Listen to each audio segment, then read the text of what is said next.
Bonjour à tous, je suis aujourd'hui à Voisins-le-Bretonneux dans les Yvelines. Je dois y rencontrer Lucie Autière, une joueuse de paratennis de table, championne de France Élite en 2022 et qui a comme objectif de se qualifier pour les Jeux Paralympiques 2024.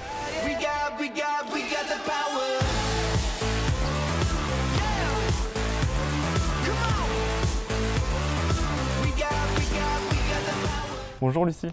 Bonjour. Merci de me recevoir au gymnase des Pyramides. Tu as 22 ans, tu es joueuse de para-tennis de table, championne de France Élite 2022. On va parler de ton palmarès dans quelques instants, mais avant, peux-tu nous expliquer ton handicap?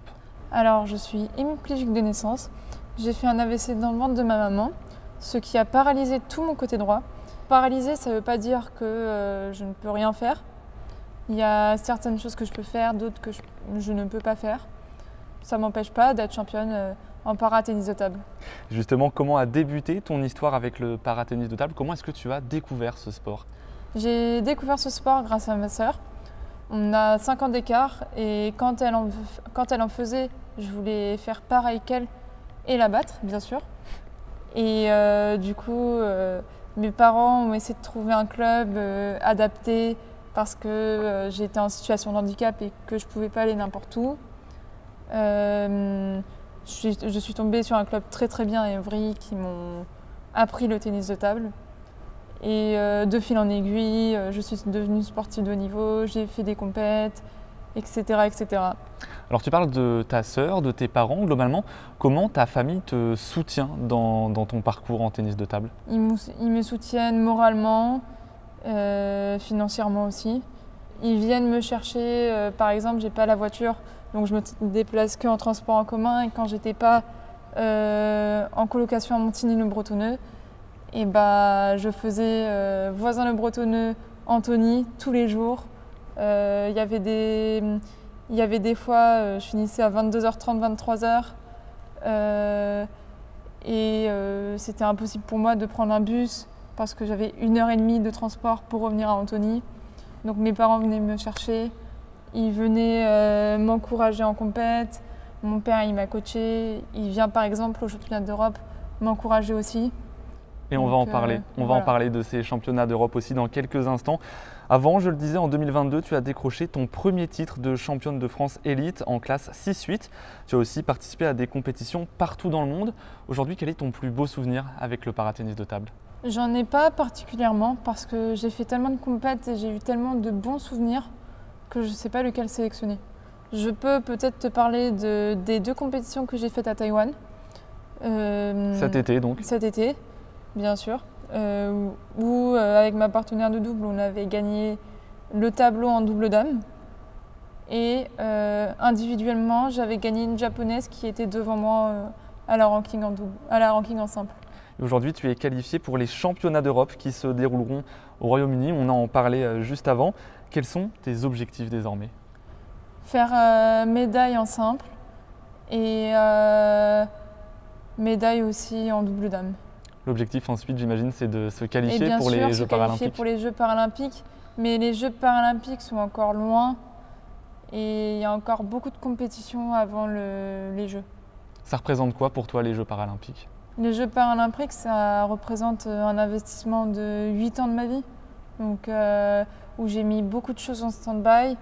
J'ai mis mes études en stand-by, j'ai tout fait pour essayer que le projet aboutisse dans le bon sens. On verra bien. Et décrocher une médaille, ce serait le Graal pour toi? Bien sûr. Franchement, j'en suis capable, on verra bien.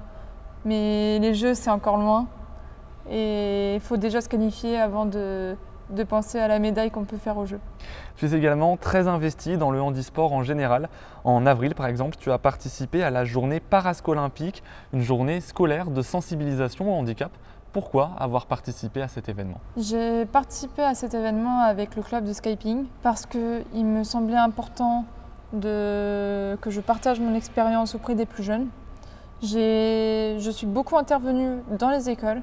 J'ai subi pas mal d'harcèlement quand j'étais jeune et j'en veux pas aux personnes parce que c'est des jeunes c'est des enfants qui ne savaient pas pourquoi je réagissais comme ça, pourquoi j'étais différente, pourquoi et du coup qui se moquaient. Je pense que si on leur explique pourquoi par exemple moi j'ai un bras tordu, je suis sûre qu'ils ne se seraient pas moqués et qu'ils m'auraient accepté. Donc en fait, plus je partage mon expérience auprès des plus jeunes, et j'espère qu'ils peuvent changer de mentalité un peu par rapport à ça. Vous le voyez, derrière moi, une table de ping-pong nous attend avec Lucie. J'appréhende un peu parce qu'elle est championne de France et moi, les seules fois où j'ai fait du tennis de table, c'était pendant les vacances d'été face à mon père et ma sœur.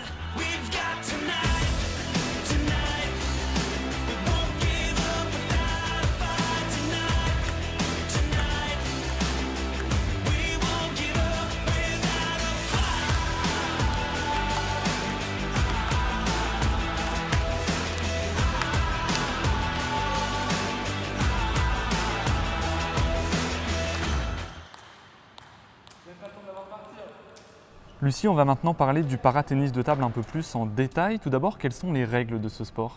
Alors, un match de tennis de table, ça se joue en 3 sets gagnants avec au minimum 2 points d'écart. On peut gagner par exemple 11-9, mais s'il y a 10-10, on va à 12. S'il y a 11-11, on va à 13, etc., etc. Alors on le sait, les raquettes de tennis de table ont une face rouge et une face noire. Je me suis toujours posé la question à quoi ça sert? Pourquoi est-ce que les deux faces sont de couleurs différentes? Alors tu peux toucher ma raquette.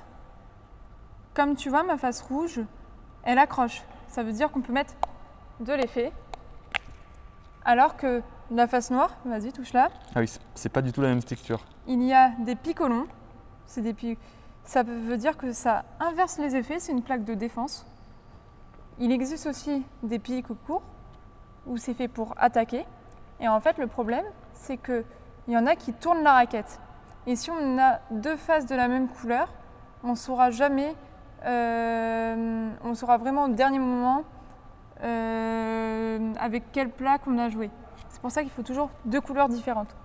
Pour beaucoup de personnes, le tennis de table est un sport de vacances, pas forcément physique. Là, je m'en suis bien rendu compte, c'est pas du tout le cas. C'est un sport à la fois physique et mental. Alors c'est surtout, je pense, un sport mental. Personnellement, quand je travaille beaucoup le mental parce que un match, ça peut être très serré, mais au final, on nous demande de le gagner. Donc par exemple, quand il y a 11-9 à la belle, il vaut mieux avoir 11-9 pour soi que 11-9 contre soi. Sauf que le problème, c'est que quand il y a 9-9 et qu'on est tous hyper tendus, et faut savoir comment gérer ce stress et comment appréhender le tennis de table. Après, je comprends les gens qui ont du mal avec ce sport et qui pensent que c'est un sport de plage parce que le tennis de table, c'est pas un sport qu'on regarde de base. Il faut y jouer pour comprendre parce que les échanges sont très courts. Il y a 80% des échanges qui sont faits à base de service, remise et premier démarrage. Et seulement 20% où il y a du jeu après. C'est ça, parce que le tennis de table est un sport très rapide. On l'a vu, ça demande, j'imagine, des réflexes à haut niveau. Bien sûr. Personnellement, les réflexes, je les bosse tous les jours. Donc c'est pour ça qu'on appelle ça réflexe d'ailleurs et qu'on dit que le tennis de table, il faut beaucoup de rigueur parce que c'est à base de réflexes et d'effets, de rotation. Justement, est-ce que tu peux nous en dire un peu plus sur ton entraînement? Qu'est-ce qu'il faut travailler en priorité? Alors, je travaille la préparation mentale, le tennis de table bien sûr, et de la préparation physique.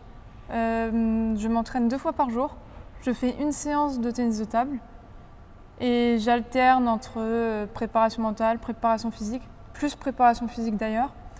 En fait, pour te donner un ordre d'idée, le tennis de table, c'est un sport de réflexe et c'est un sport où on va bosser à mort son cardio pendant quelques secondes et après on va pouvoir aller chercher la balle et du coup descendre en termes de cardio. C'est un peu du fractionné en fait. C'est ça, c'est du fractionné. D'ailleurs dans mes séances j'ai du fractionné parce que pendant 30 secondes on va devoir être à 2000% et après on aura le temps de respirer après, pendant qu'on va chercher la balle par exemple. Donc on résume, pour faire du tennis de table, il faut avoir des réflexes, du cardio et de la technique.